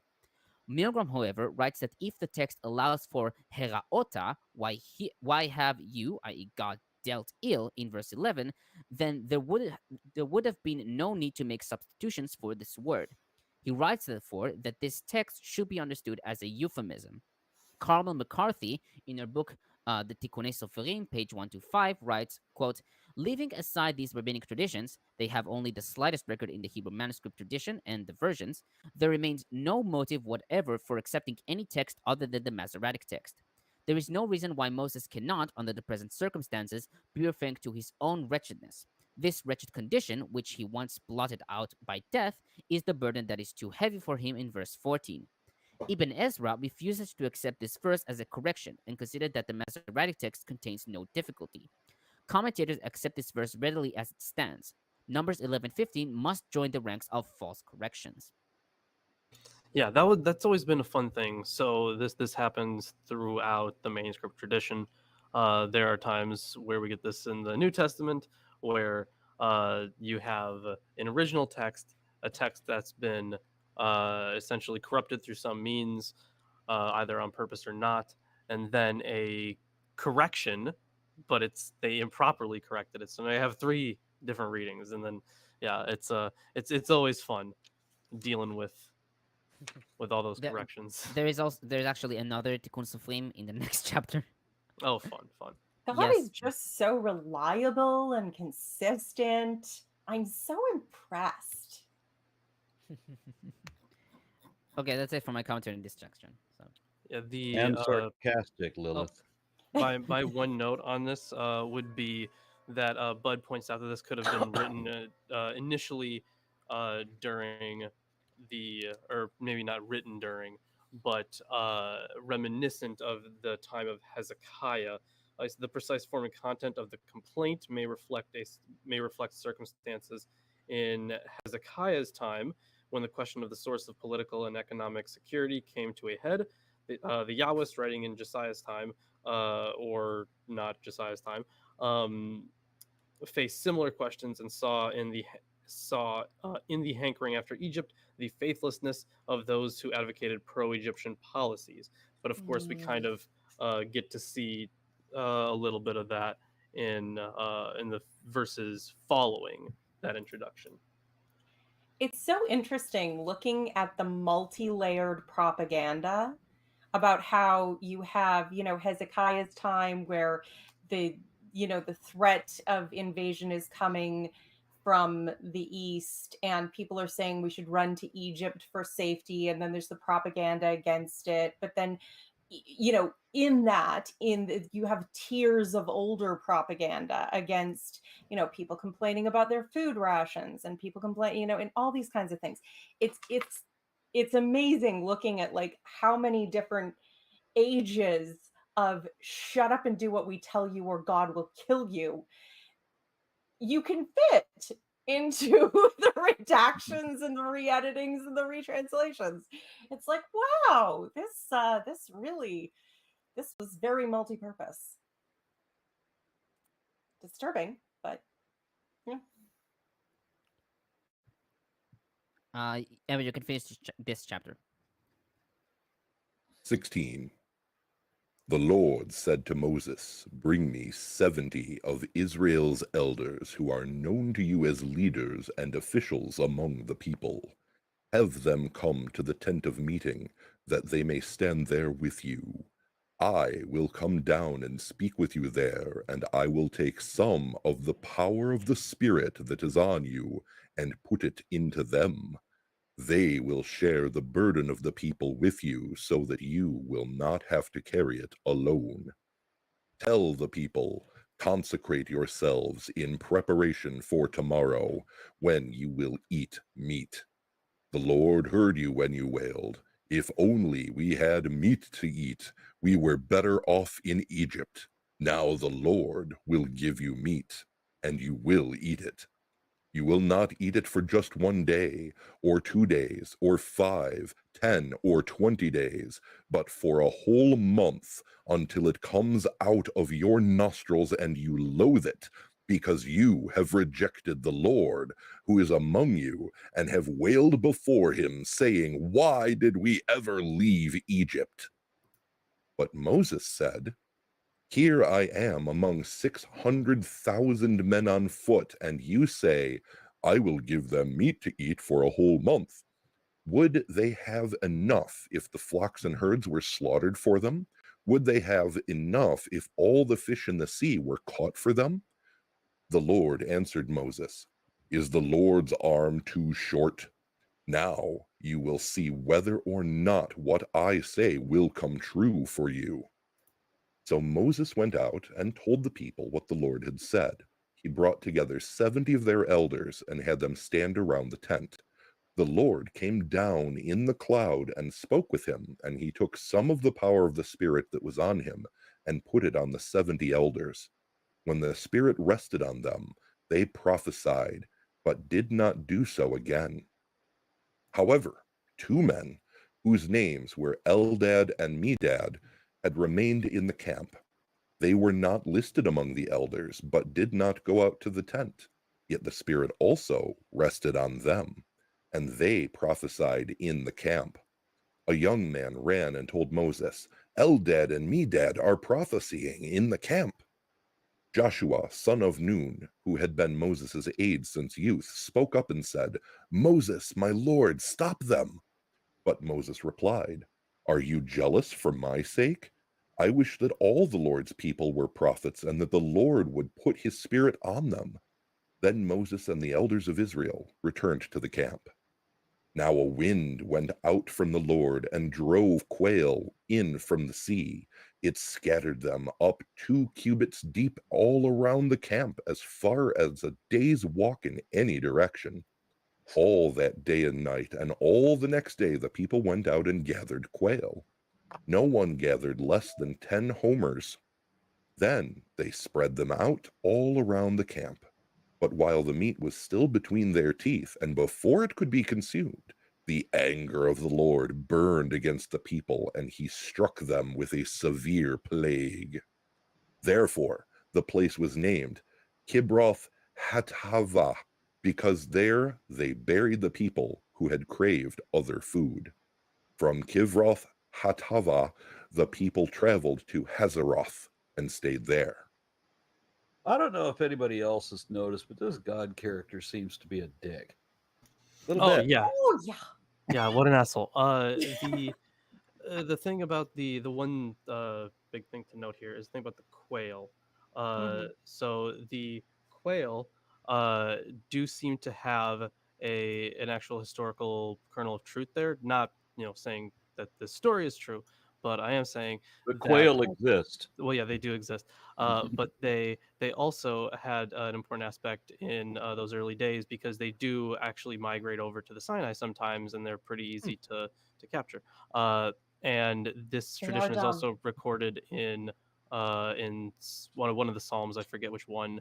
And it's further noted that this section might be modeled on Numbers 16. They have them kind of blowing in like locusts. And yeah, is number 16 when we get to the time that he throws snakes at them for wanting quail instead of the plague for wanting quail? Because if God gives you what you want, he does so under protest, and he's also going to smite you dead for asking. So you've got a meter deep of quail, as far as the eye can see, in every direction. Yeah. And no way to preserve the meat. No. Well, by eating it. I mean, you eat it. You could dry them, but I have a commentary on this, but we'll get to them. But I also should mention that according to Exodus 16:13, we already see the quail.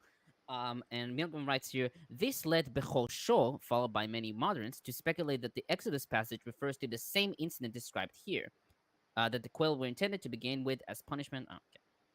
Yeah. So essentially, it was based off of the story in Numbers 16. They use not just the same objects, but like the same words to describe them too. Yes, Shelav. Selav. That's the name. Okay, my commentary. Hold on.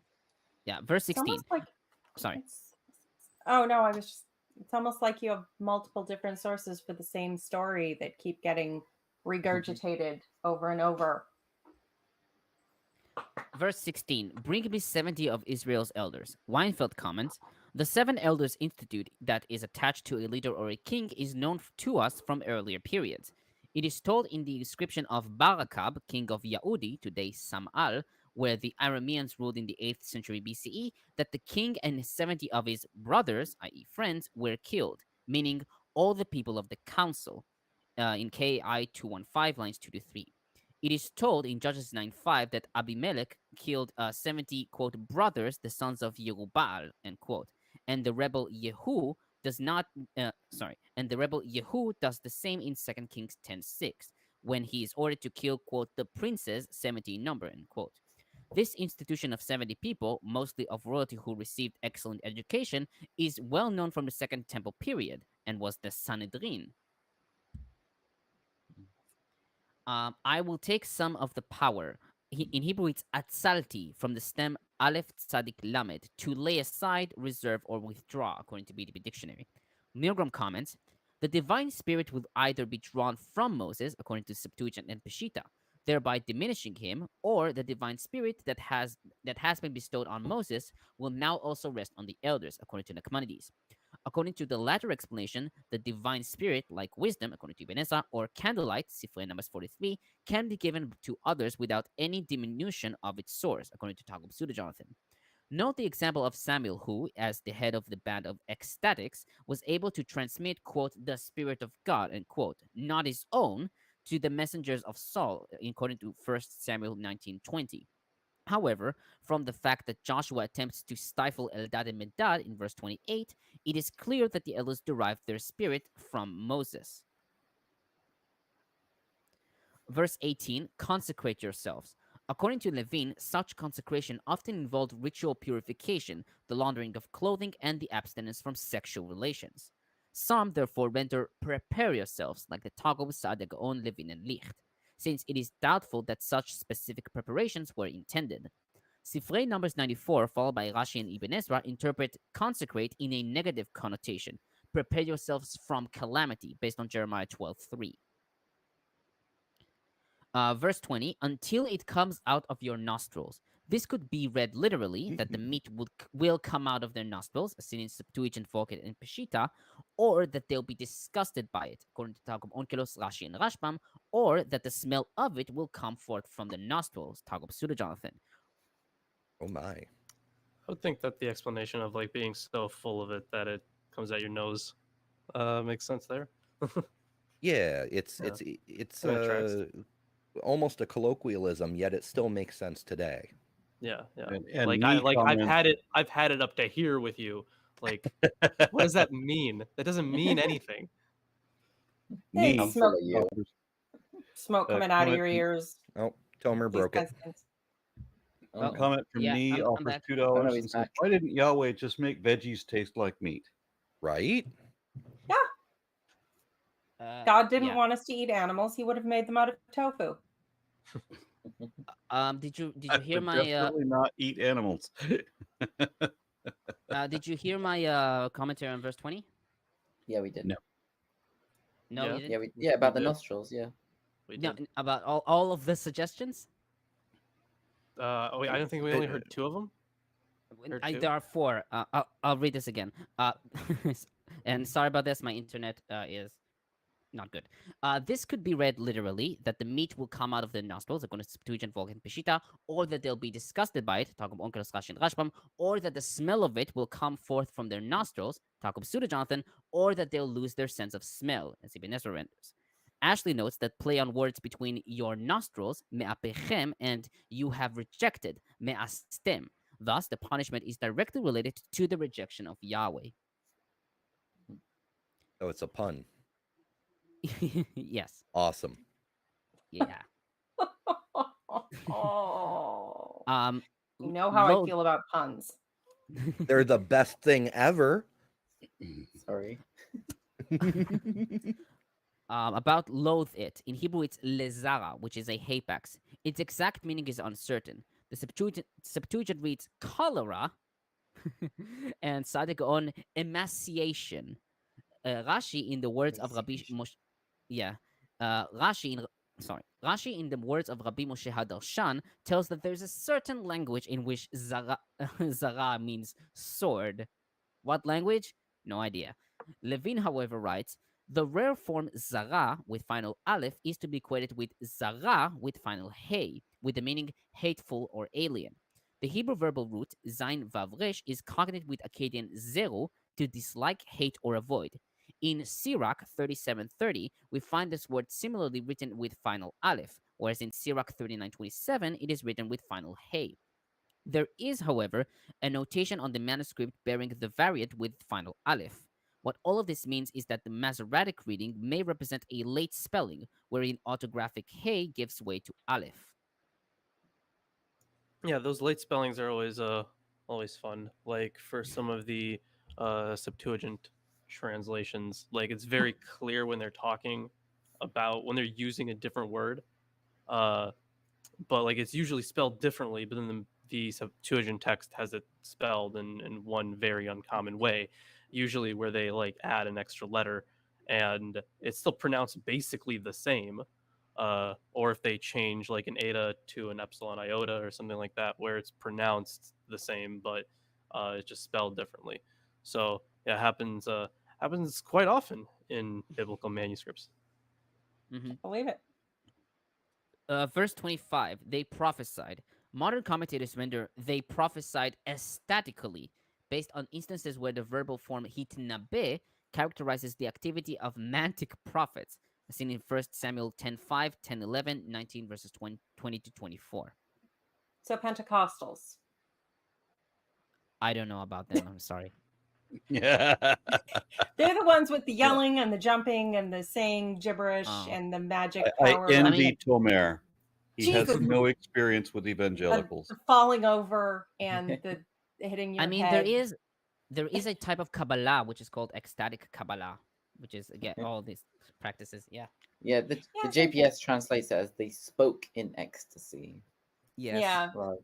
It's a contrived religious ecstasy that is attributed to the Holy Spirit, and like if it were just people having fun, but then they think they can prophesy and that it's actually going to mean something, and then you end up with TBN. So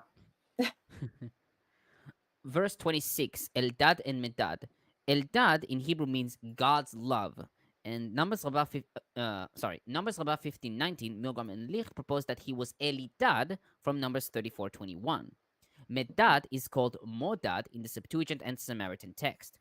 Milgrom and Licht proposed that it is short for Almodad, beloved of God, from Genesis 10:26. Ashley notes that the Stiachometry of Nicephorus, dated from 8th to 9th century CE, refers to a book of Eldad and Medad, as noted previously in Numbers 10 verses 35 to 36. Targums Pseudo-Jonathan adds expansive information regarding their fathers' names, their origin, and their prophecies, which includes a prophecy about Gog and Magog. Gog and Magog. Yes. Okay then. The best names. What is it about these random people who end up working together or something that having names that somehow have very similar meanings or sounds? I wonder if they're like nicknames, like in maybe their actual names are too difficult to record, or it's a reference. You make no, it was a misunderstanding.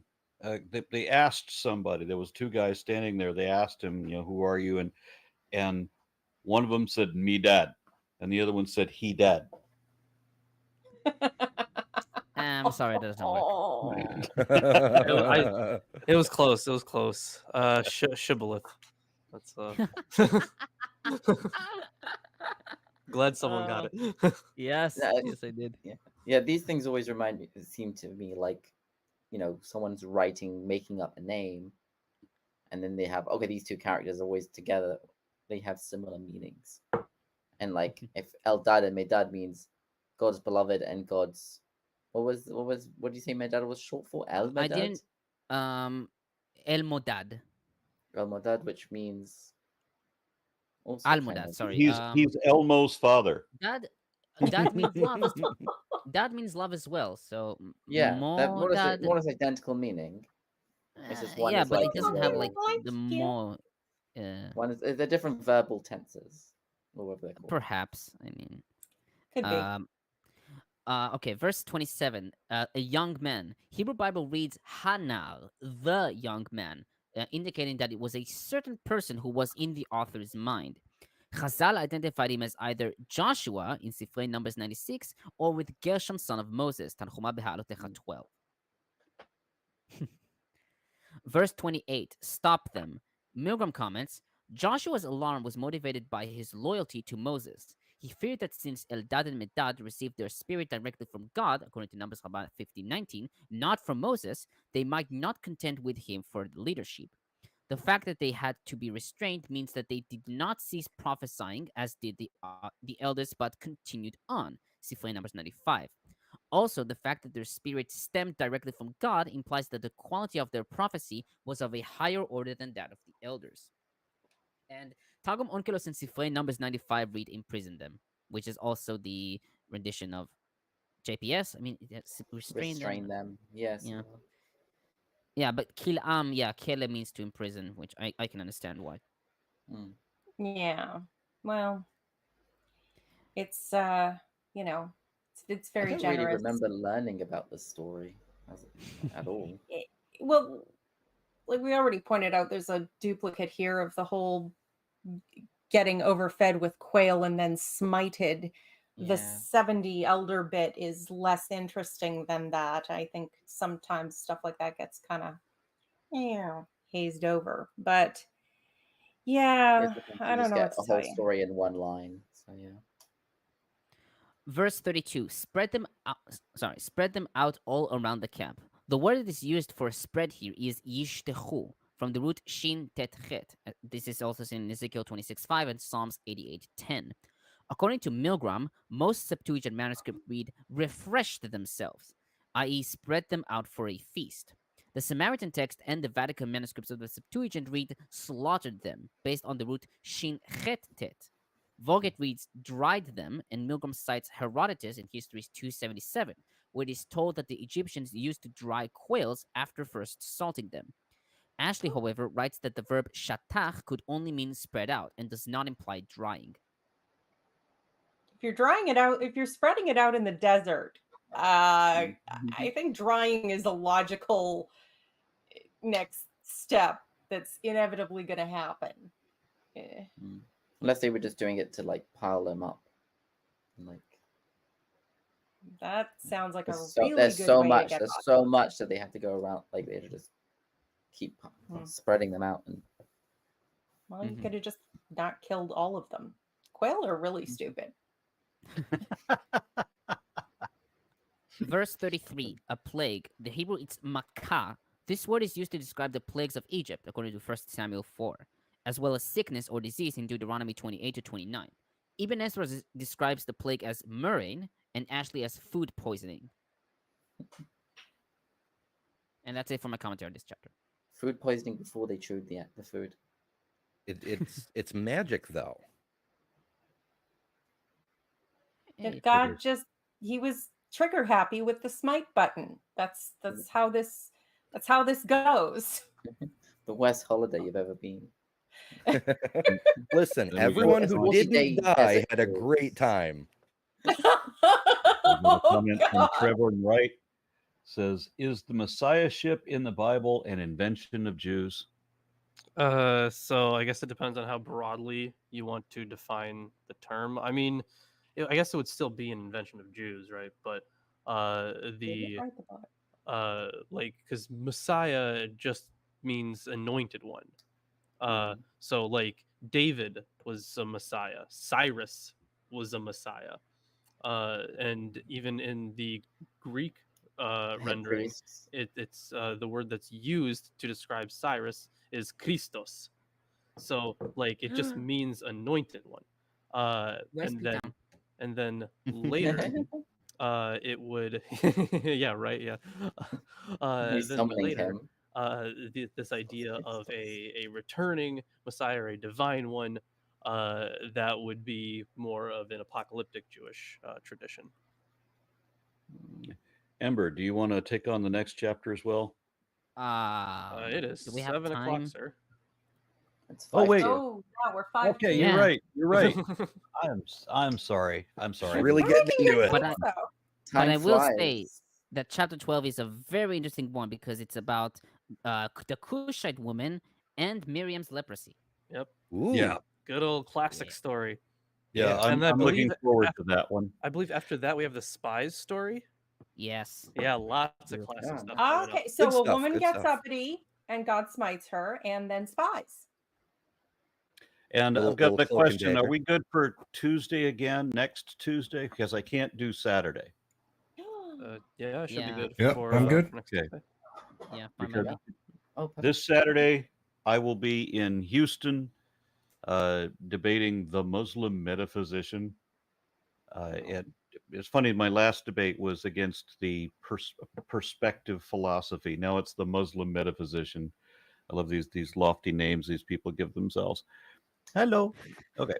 But I'm going to be in Houston debating, and there seems to be some discussion about that too. I was invited for a debate on is there evidence of God, and then there seems to be that's the one I'm preparing for. That's the one it's still listed that way. But my opponent seems to be gearing up for is there a God? Not is there evidence of God, but is there a God? Doesn't matter. I mean, if he presents evidence that there's a God, then he can skip right over whether there's the question. Like, hey, why not? Yeah, now I don't- but we know where that's going. Mhm. Now I don't have I don't Old have story. an excuse to break the new year. I very Yeah. likely Holiday. cannot do next Tuesday. Yeah, it's Rosh Hashanah in this weekend, Yeah. actually. So So happy we Rosh are Hashanah. we not going to meet on Tuesday then? No, we can. Yeah. I just said that in this weekend it's Rosh Hashanah, which is not Tuesday. Yeah. Okay, but So we're taking a Lilith- break No, for the I New can't do Year, Tuesday. everyone. Okay, well, Oh. we're gonna have to but Lawrence, you can. Yes, I'm open for Tuesday. Okay, so Lawrence can, Tomer can. We're gonna have to plod on. I apologize, Lilith. I forgive you. Aren't you sweet? Look at this. Look at this. See, Yahweh, see how easy I- that was? You just say, I forgive you, and it's done. You Yeah. didn't even have to light him on fire. We're gonna have to have some. I heard that snakes were evil from the Bible, so this is obviously CGI. Yeah. Right. And I He's can being see. so, I he's can also being so see. puppy-like. I can see in the background. It's there's no curve. The Earth is flat. Ah, I have of course. I have the dome. Oh, yeah, You indeed. do. With Oh, lights for Yeah. the stars. It's the firmament. The Yes. rain. Oh. I'm very much looking forward to that debate in Houston. Is there evidence of God? I'm not just going to argue that there is no evidence of God. I'm presenting a slamming case of evidence against God. And, Overachiever. Nice. yeah, Fun. and I'm going to have fun with this one. Majestic P. Beck offers $10 Californian and says, all this food talk is making me hungry. Mm. Fair enough. Well, I'm I'm gonna going to go find suffer. something made out of meat. Yeah, but I- not quail.